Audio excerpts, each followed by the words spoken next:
आज से और अभी से तुम भानुशाली ग्रुप के मेंबर नहीं हो।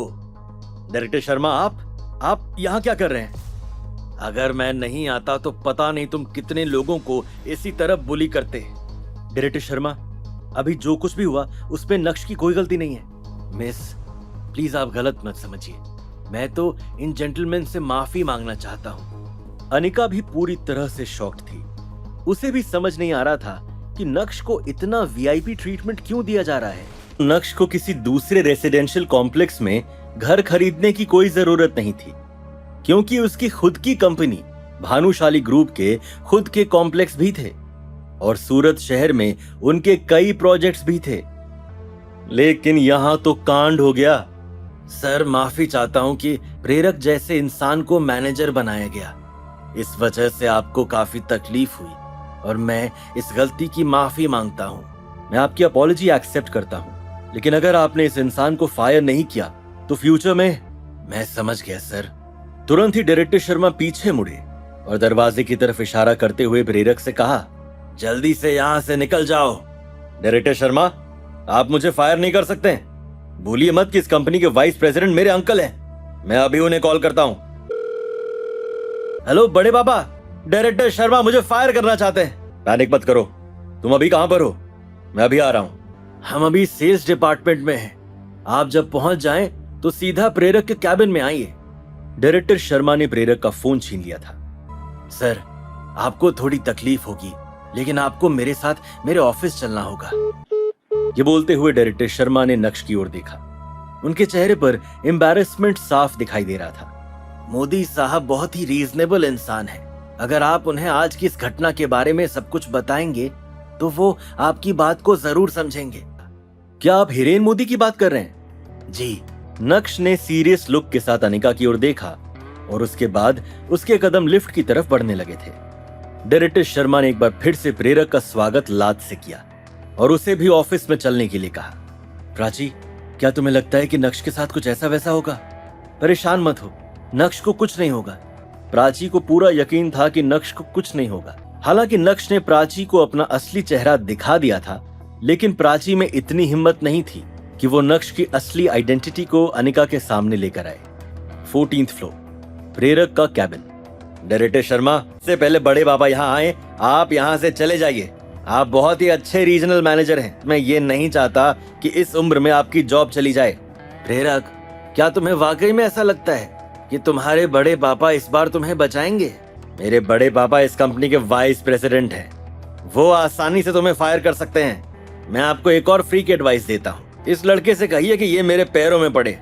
अगर इसने ऐसा किया, मैं बड़े पापा से कहकर आपका प्रमोशन करवा दूंगा। क्या हिरेन मोदी के पास भानुशाली ग्रुप में इतनी अथॉरिटी है? क्या तुम मेरे बड़े पापा को जानते हो? नक्श ने प्रेरक की बात का कोई जवाब नहीं दिया। अचानक से कैबिन का दरवाजा खुला और एक एरोगेंट आवाज सुनाई दी। शर्मा, तेरी हिम्मत भी कैसे हुई मेरे परिवार से किसी को फायर करने की? बड़े बाबा, फाइनली आप आ गए। जब हिरेन मोदी ने प्रेरक के मुंह से सारा घटनाक्रम सुना तो उनकी आंखें नक्श पर जाकर अटक गई थी। क्या ये सब कांड तुम्हारे जैसे गरीब की वजह से हुआ है? तुम्हें हमारी बिल्डिंग में आने की परमिशन किसने दी? क्या कहा आपने? तुम्हारी हिम्मत भी कैसे हुई मुझसे इस तरह से सवाल करने की? ये जो अकड़ है ना, 1 सेकंड में निकाल दूंगा। अरे ये अकड़ नहीं है, करेज है। और आप सोच भी नहीं सकते कि मेरे पास कितना करेज है। दिल नहीं है ना मेरे पास, जिगर है, जिगर। शर्मा, हमारे बीच में तो कोई कॉन्फ्लिक्ट नहीं है ना? बड़े पापा, ये मुझे फायर करना चाहते हैं। शर्मा, क्या ये बात सच है? हाँ बड़े पापा, इन्होंने ना सिर्फ मुझे फायर करना चाहा, बल्कि नीचे सभी के सामने इन्होंने मुझे मारा भी, वो भी लात से। मोदी साहब, जो कुछ भी हुआ मैंने उसका फुटेज देखा है और इस फुटेज के हिसाब से इस सारी गलती प्रेरक की है। चाहे तो आप भी इस फुटेज को देख सकते हैं। मेरे कंफ्यूजन को लेकर तुम्हें परेशान होने की जरूरत नहीं है शर्मा। शर्मा, तुम जानते हो कि मेरी कंपनी भानुशाली ग्रुप के साथ पार्टनरशिप में है और मैं भानुशाली ग्रुप में डेप्यूटी डायरेक्टर हूँ, इसलिए मेरे पास ये फुटेज वुटेज देखने का टाइम नहीं है। मैं सीधा फैसला लेता हूँ और मेरा फैसला ये है कि यू आर फायर्ड।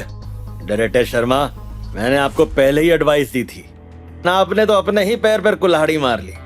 मोदी साहब, आप वाकई में काफी काबिल ऑफिशियल हैं। तुझे बोलने के लिए किसने कहा? ये बोलते हुए प्रेरक ने नक्श के पैर पर लात मारी। बेशरम, अभी भी यहाँ बैठा है। अब डायरेक्टर शर्मा तेरी कोई मदद नहीं कर सकते। चल निकल यहाँ से। तुम्हें क्या चाहिए? तू झुक मेरे सामने, मेरे पैरों में गिर जा। कुत्ते की तरह मेरे पैरों में गिर और अपनी दुम हिला। जो भी हुआ उसे मैं भूल जाऊंगा, लेकिन अगर तूने ये नहीं किया तो तुझे ऐसा सबक सिखाऊंगा कि ना तो तू खड़ा हो पाएगा और ना ही बैठ पाएगा।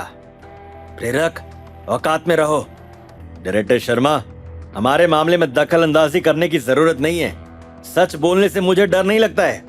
सच तो ये है कि मैं लंबे समय से तुमसे नफरत करता आया हूं। अब तुम भी मेरे पैरों में गिरो। प्रेरक का अंदाज अब कुछ ज्यादा ही रूड होता जा रहा था। उसी समय नक्श सोफे से उठा और धीमे अंदाज में हिरेन मोदी की तरफ बढ़ा। मैंने तो सुना था कि आप बहुत रीजनेबल इंसान हैं, लेकिन यहाँ तो कहानी ही गलत है। आप तो हार्टलेस हैं। इसका जो मन कर रहा है वो ये बोल रहा है। क्या आप इसी तरह खामोश रहते हुए ये सब देखते रहेंगे? क्या नक्श के कहने पर हिरेन मोदी का डिसीजन बदल जाएगा या फिर माहौल और भी ज्यादा खराब हो जाएगा? क्या होगा जब नक्श अपना असली रूप दिखाएगा? क्या अनिका प्रेरक को डेट करेगी या फिर अब अनिका और नक्श फिर से करीब आ जाएंगे? ये जानने के लिए देखिए अगला एपिसोड सिर्फ पॉकेट एफएम के यूट्यूब चैनल पर, और इंस्टा एम्पायर के सारे एपिसोड्स को सुनने के लिए डिस्क्रिप्शन में दी गई लिंक से डाउनलोड कीजिए पॉकेट एफएम ऐप।